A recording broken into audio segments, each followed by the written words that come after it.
It's funny because it used to be going out there and finding a good mentor was hard to do. And now it seems like you can't go on Instagram or Facebook without somebody trying to DM you to get in their coaching program.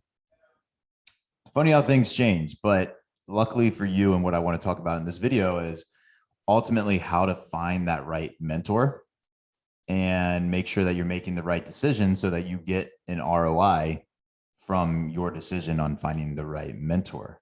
And when I was talking about earlier about how like it used to be hard, I meant back before it was a thing where everybody was a coach, everybody was an online expert, and it's awesome to see things change like that. But like when I first got started in this entrepreneur space, it was one of those things where you had to actually go out there and provide value to somebody first and then convince them, almost sell them on them coaching you.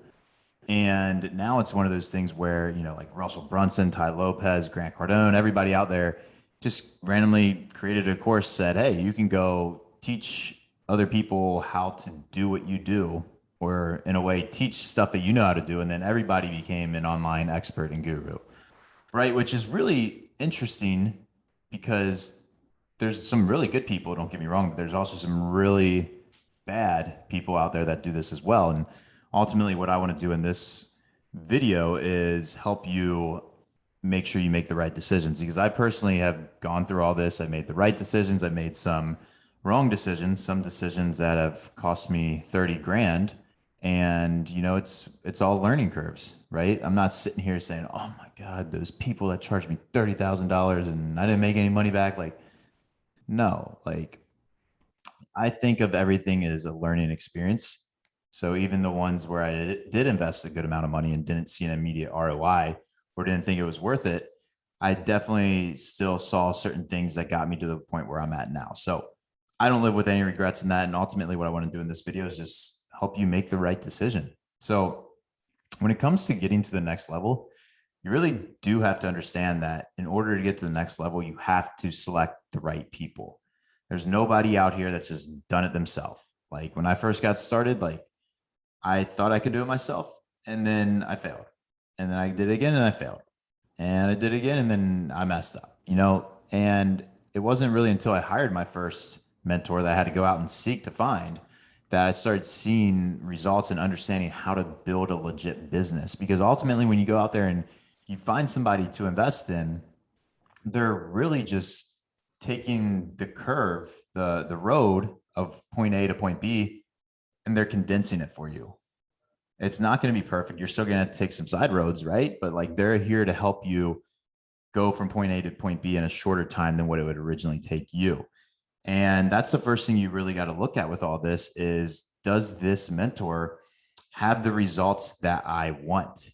And it's honestly kind of funny at this point where so many people go out there and they get the result once and then they start teaching about it. Right. And if you're in the agency space, because that's where I'm at, and a lot of you guys probably are, is really be careful in that. I noticed there's a lot of people out there that they sell how to run an agency, but they've never even ran an agency in their life. So point one is make sure whoever you're getting the advice from actually is able to perform on those results, right? So that's the first thing I look at is if I'm going to invest in an agency course or a lead gen course, I want to make sure that that person runs an agency or at least has at some point in their life, like a successful one. And, if I'm going into real estate, I would rather want to learn from somebody that has experience in real estate rather than somebody that is a gym teacher, for example, that just one day says, hey, I'm going to be a real estate professional. So do your due diligence, really make sure like when you're talking to these people that you're vibing with them, that there's good energy. I'm a real big component on making sure because I'm with my program, High Ticket Freedom, which we got these new hats, by the way, we're really selective on who we work with. We let people in that we vibe with and we know that we can get good results for. We actually turn down a lot of people. And I'm not just saying that so a bunch of you go out there and reply. I'm just saying that to be real with you is like, we only want good people, like good energy in our program. Right. And like, that's the mentality you need to think about when you join somebody is like, if you're not vibing with the sales rep or whoever you're talking to, or like, you've got that gut feeling that this is a terrible decision, then you might want to listen to that. But don't get that decision confused with, if this is like the first time you've ever bought into something. Because that is another emotion that you have in there, is like being in the unknown. So it's kind of hard to recognize, but just remember, when you're on these calls with people thinking about joining something, like, make sure it's a good fit for you. Like, make sure this is what you actually need, which comes down to the next thing is trust. Do you trust the person you're about to invest with? Right? Do you trust the person and the sales rep that you're talking to? I have had I'll just throw all my interesting experimentations out there for you so you can learn from them. I invested in an investment a couple years ago when I was first getting started. It was a $20,000 investment. At the time, money was coming in good. It was like, I would say that's about like what I had kind of saved up when I first did this, right? And I was like, all right, you know what? Let's just do it. Like, I heard somebody had a good result, but when I was on the call, the guy was super sketchy. He was, my gut wasn't telling me it was a good idea. But at the time, I was so eager to make it happen because I knew people that had good results with them. So I did it. And fast forward 6, 7, 8 months, worst investment I ever made, didn't make $1 back.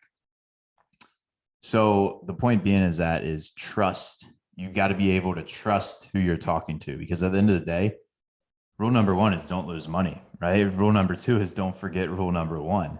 And it all comes down to trust with this. Like, if you're going to trust the person you're giving the money to, then it goes a long way. So when it comes down to these things, like, you got to really get clear with expectations. And that's the thing where I notice a lot of people kind of screw up on, is make sure expectations are met and they're held the right way.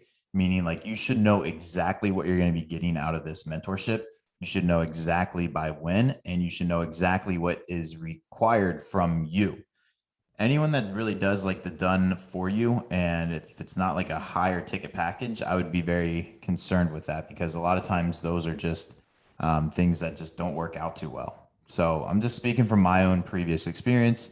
If you want to get a good mentor, which I highly suggest, in order to get from point A to point B, you have to. I mean, I'm the same way right now. I'm constantly investing, and it's always getting more and more as I go. Like, I was telling somebody the other day, the first time I invested in something was what, $500.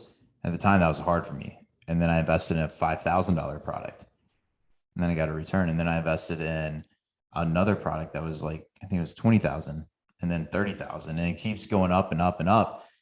And as long as you're making your money back, or at least learning a skill set and not losing money, you're good. But ultimately, when you invest money, you want to be looking at making it back and getting that skill set. So that's what you want to be out looking for. So to kind of sum this up for you, the way you can do your homework and make sure that you're going with the right mentor or the right person, if you will, is talk to their current clients. Do some research on them. Look them up on Google. Look them up on Facebook. Do they have content on YouTube? Do they have content on Facebook, Instagram? Like look it up. For me, if I'm looking for somebody that I want to look up to and get their information and be like them, like, that's ultimately what I look for, is like almost somebody I want to be like, right? So you got to be able to have that trust with them and understand who they are, and, really look them up and talk to their current clients and test them to see how pushy they are. If they're like super pushy on the sales call, figure out why. If they really believe that you're a good fit, sometimes it's okay to be pushy, but if they're like beyond pushy and like it's just bad vibes, like, you don't want to go with that, right? So the last thing I would say with all this is look for the ROI opportunities. If you're going to be investing 10K into something, you should be making 20K back. That's really the name of the game with this. So, want to come on here and just share some of that, because I've had my fair share of great experiences, but also had my fair share of not so great experiences. We won't name any names on this channel, but it happens in life. You got to bounce, you got to get knocked down a couple of times and jump back up and keep on playing the game, because it's kind of like, I was thinking about this the other day. It's kind of like life. in this digital marketing world, like this entrepreneur world is almost like a video game. If you think about it, it's like we're all online. We're all trying to find the right person to teach us something and then make more money, then reinvest, make more money. It's like, it's interesting how it works. So treat it like a video game. Don't get your emotions too involved with it and just keep moving forward. Hope you guys found value in this. If you did, share me some love, hit that heart button, drop some comments down below on what you'd like to see in the next video. And with that being said, see you guys in the next one.